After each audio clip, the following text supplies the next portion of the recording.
There are invitations that look like recognition, but they're really just well-disguised reminders of who's been erased.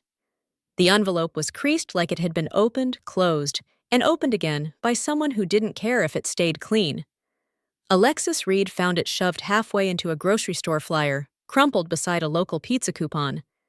The front bore a faint federal seal stamped in pale gold, the kind only government printers could afford. Below it, in serif black letters, "You are invited to the appointment ceremony of Chief Daniel Reed, Department of Homeland Security, Task Force West." She blinked. Her name was on it.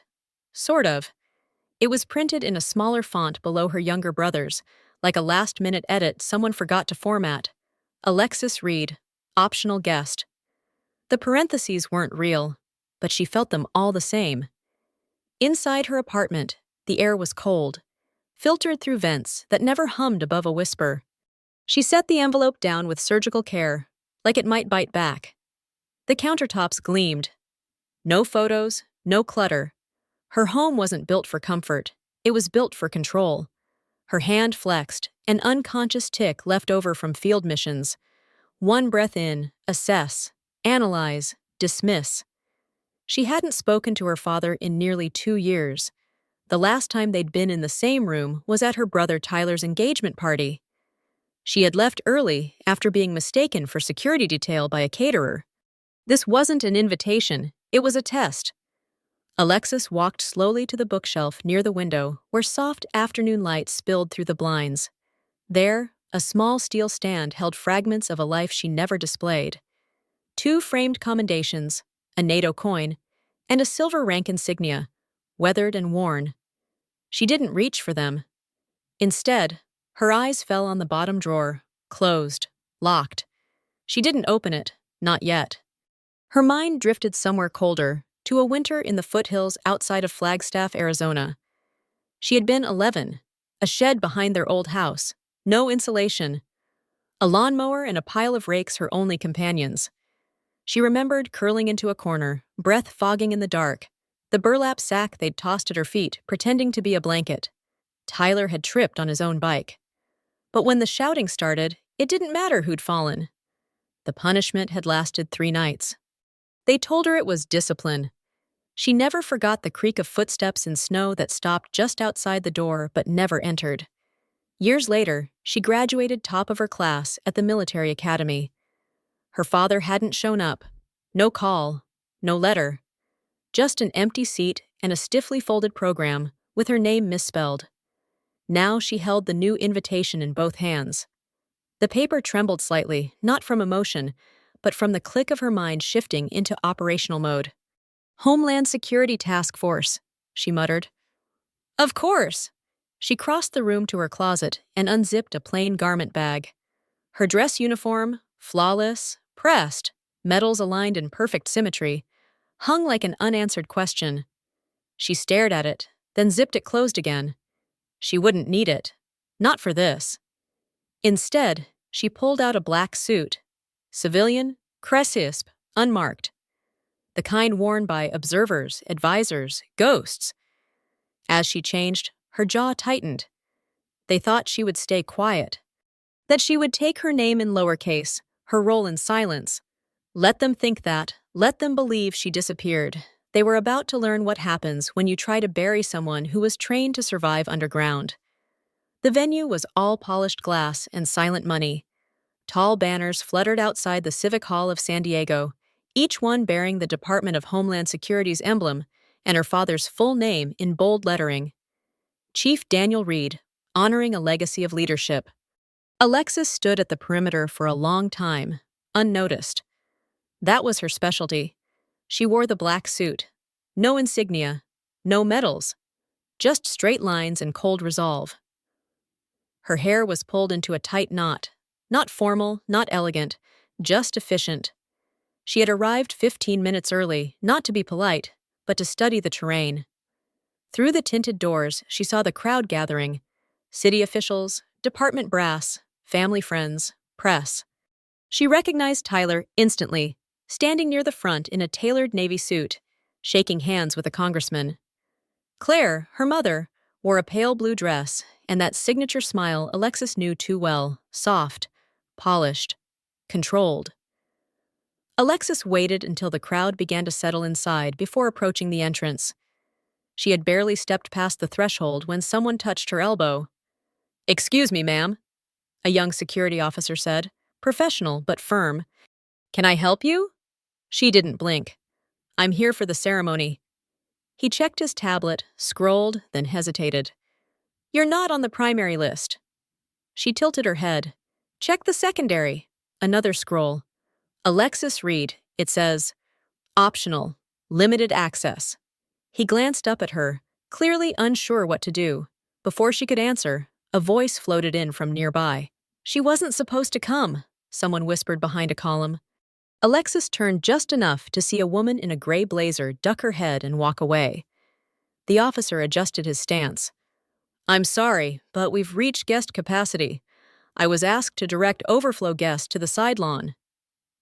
Overflow. Alexis looked past him into the main hall where a massive projection screen showed her father shaking hands with the mayor. She didn't argue. She didn't raise her voice. She simply nodded once and walked to the side, where folding chairs had been hastily arranged near the catering setup. A cell phone buzzed behind her. A camera clicked. She kept her face neutral. Then came the voice from the stage. Daniel Reed stood beneath a bright spotlight, medals glinting across his chest. He looked 10 feet tall behind the podium. "Today," he said, "we honor not just a promotion, but a life dedicated to the protection of this nation's values." He thanked Tyler for his support, praised Claire for her loyalty, and even acknowledged distant cousins from Connecticut. But not a word about her. Alexis sat in silence, back straight, gaze fixed forward. She was 3 rows behind the sound booth, no spotlight, no name tag, just an empty chair next to hers and the cold realization that even here, surrounded by power, lights, and family, she was invisible. Until she wasn't. A hand tapped her shoulder. "Ma'am, I need you to come with me." Security again. She stood. The camera phones followed. Whispers sharpened into murmurs. She walked the path of exit with her chin high and steps measured. No one stopped her, not Tyler, not Claire, not even her father.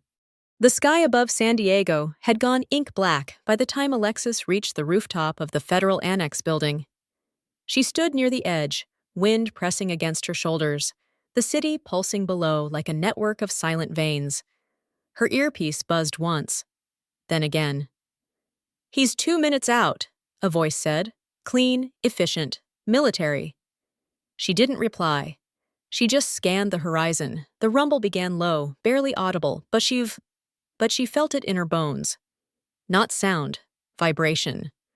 A tremor in the air that only someone like her would recognize. And then it appeared. Sleek, unmarked, matte black.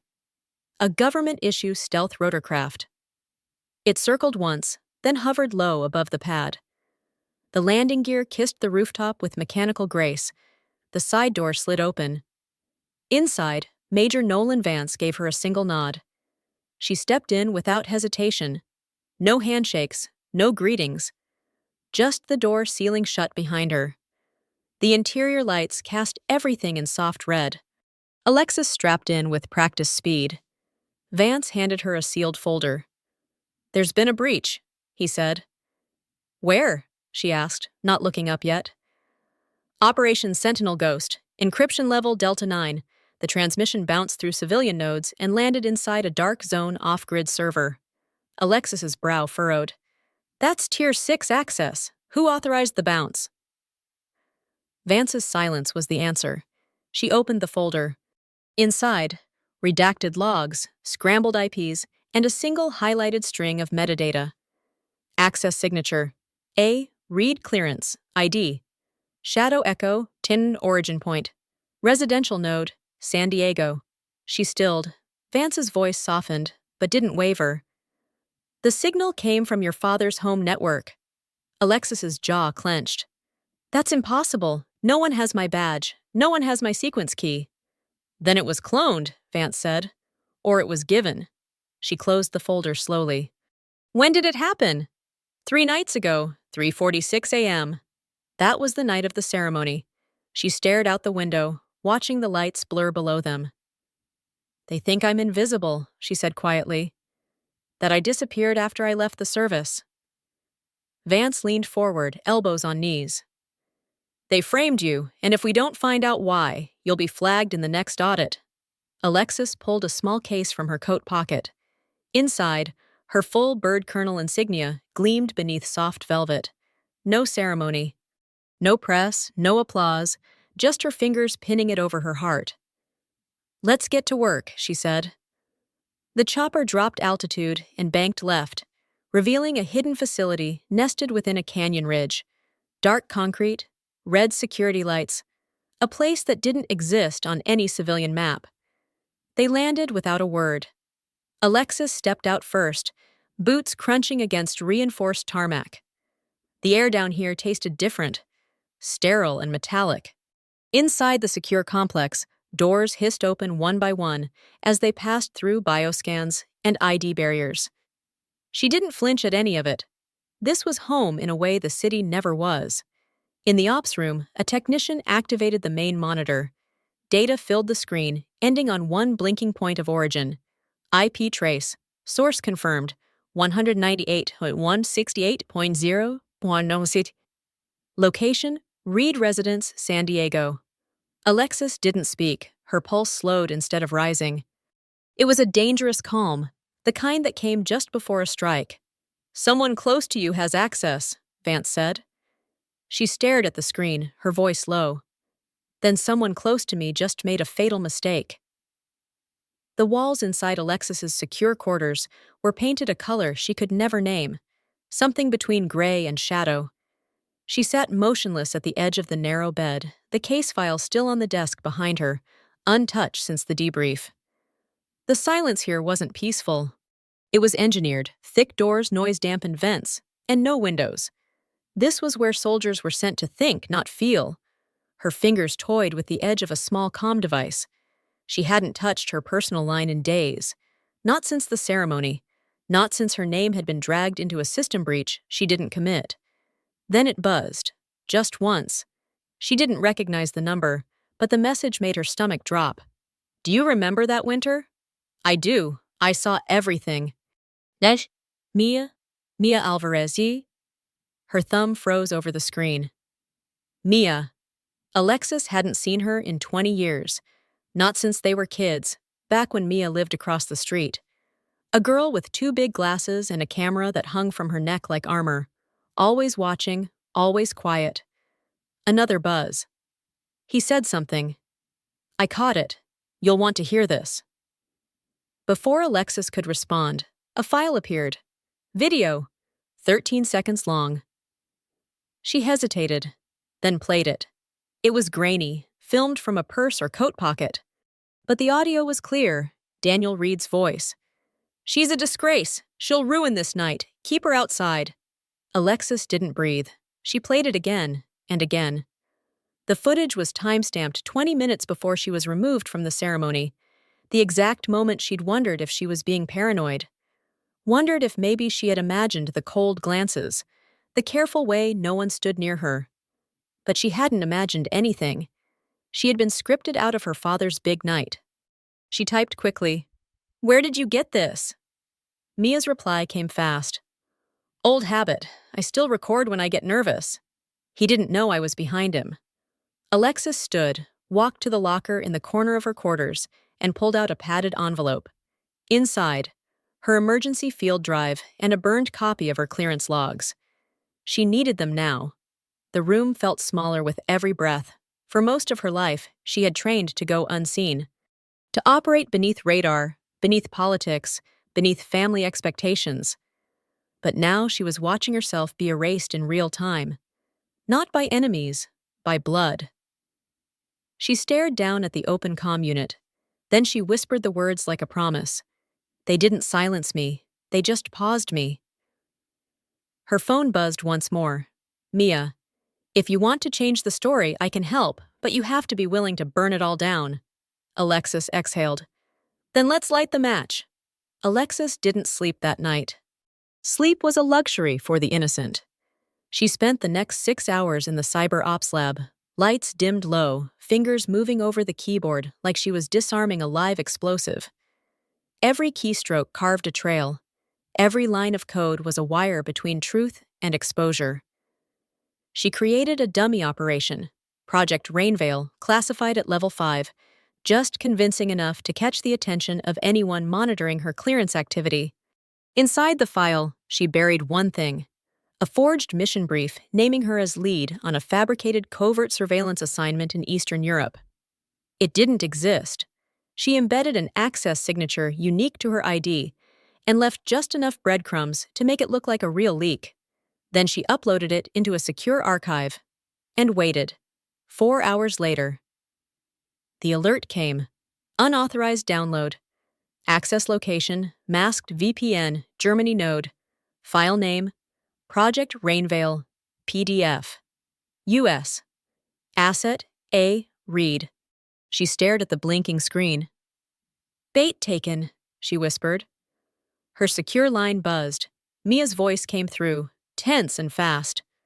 Alexis, your fake file just hit a black market dossier forum. It's already been downloaded twice. They're listing you as the source. How long ago? Alexis asked. 21 minutes. But that's not the worst part. Mia's voice dropped. The upload was routed through an encrypted iCloud account tied to someone named Tyler Reed. The world tilted. Tyler. Her younger brother, the golden son, the business school graduate who always had his ties perfect and his lies polished. He didn't even have a clearance level high enough to fake what had just happened. Alexis's voice was ice. He had help. Exactly, Mia said. I dug deeper into the metadata. The file was accessed it using a badge key, not Tyler's. Whose? There was a pause, then a single answer. Your father's. Alexis closed her eyes. Of course. Robert Shaw, the man who built his career on national security, had used his own badge ID to clone hers, to make her look compromised, then fed access to Tyler.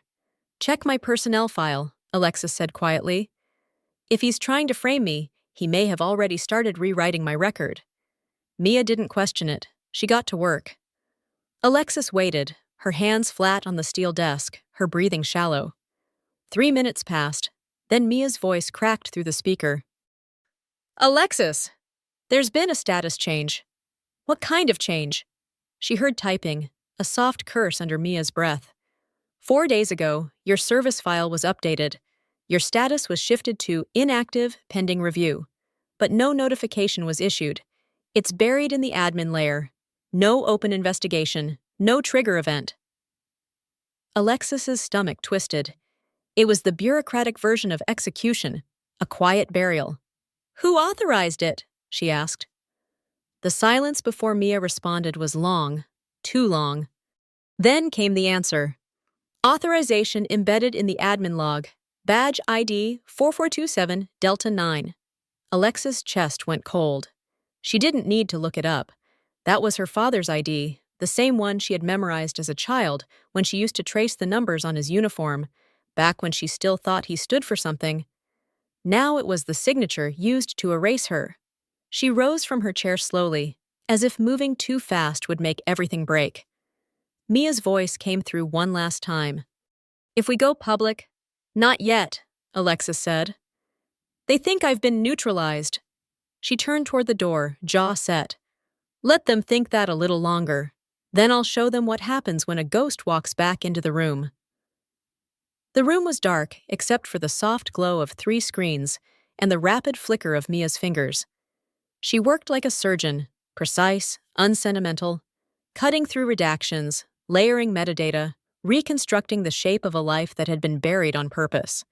Alexis sat behind her, silent, watching the fragments of her own past take digital form. Operation Scorpion Echo. Classified Asset Redeployment, Kandahar. Commendation for Psychological Resilience under hostile capture. Files she had lived. Missions she had led. But none of it had ever made it into her official record. Until now. Are you sure about this? Mia asked. Alexis didn't hesitate. I've spent 2 decades winning wars no one was allowed to admit happened. Now I'm losing a battle I didn't even start. Mia clicked once more, Then let's give them a reason to remember. They named the file The Missing Colonel. It wasn't an expose, it was a reckoning.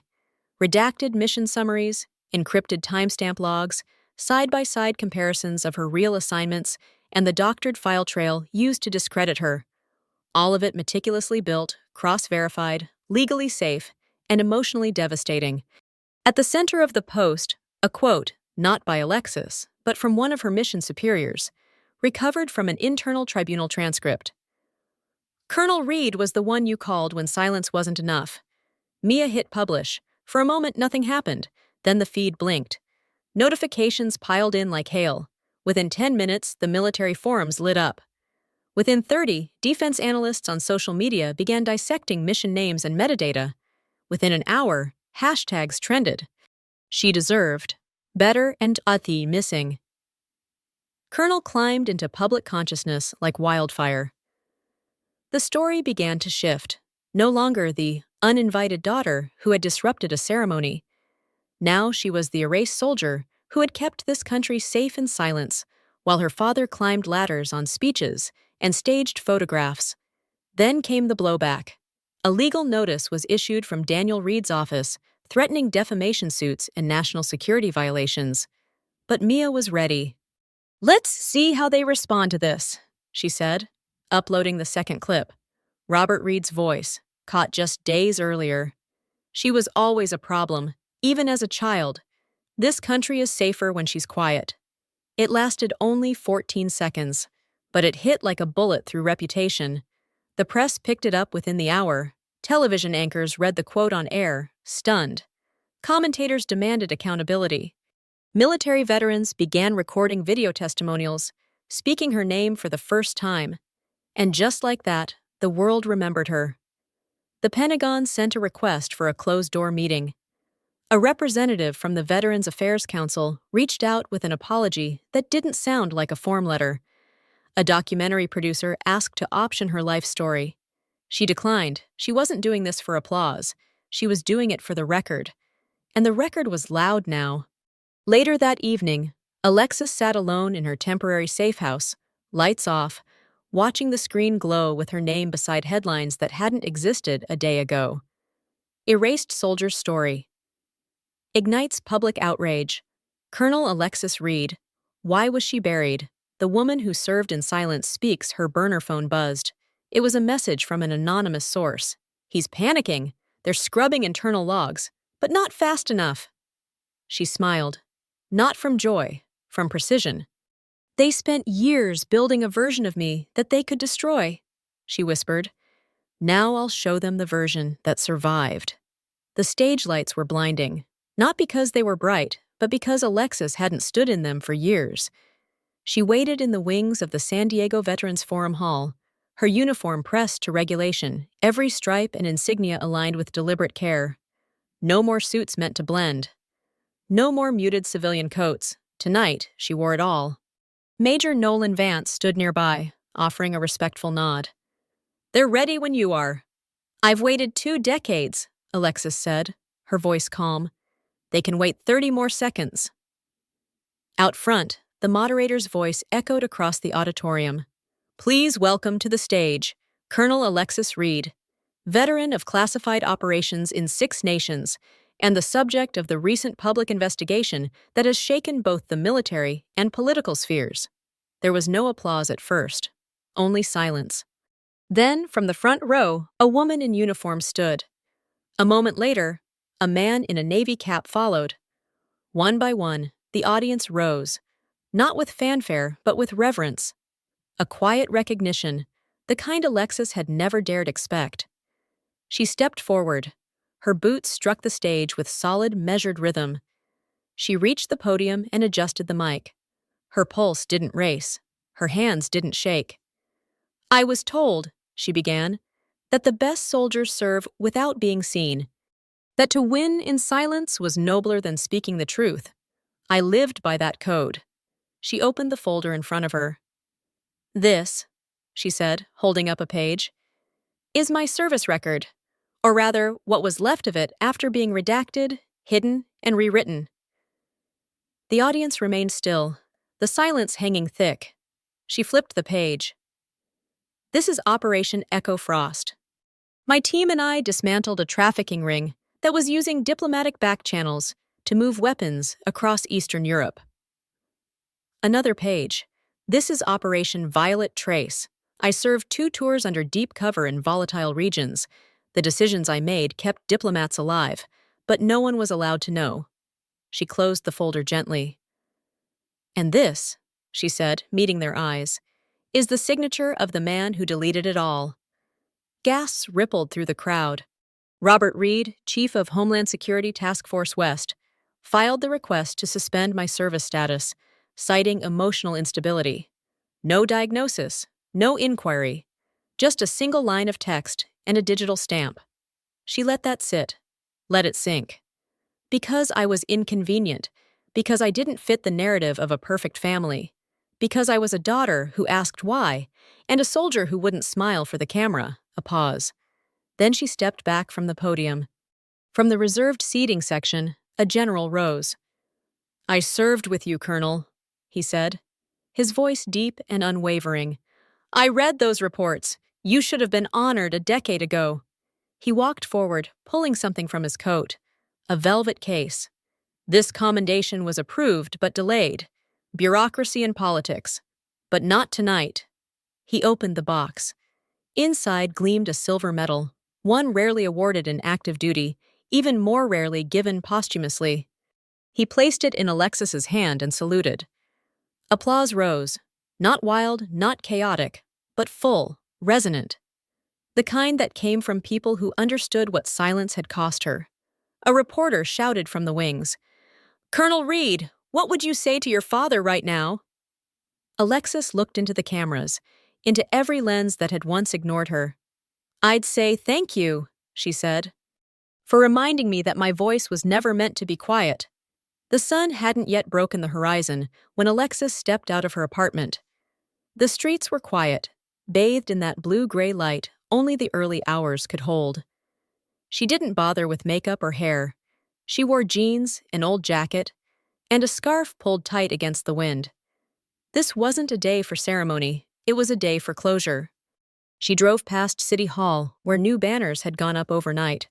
Her name, printed clearly now, not as an afterthought, but as a headline. She didn't stop.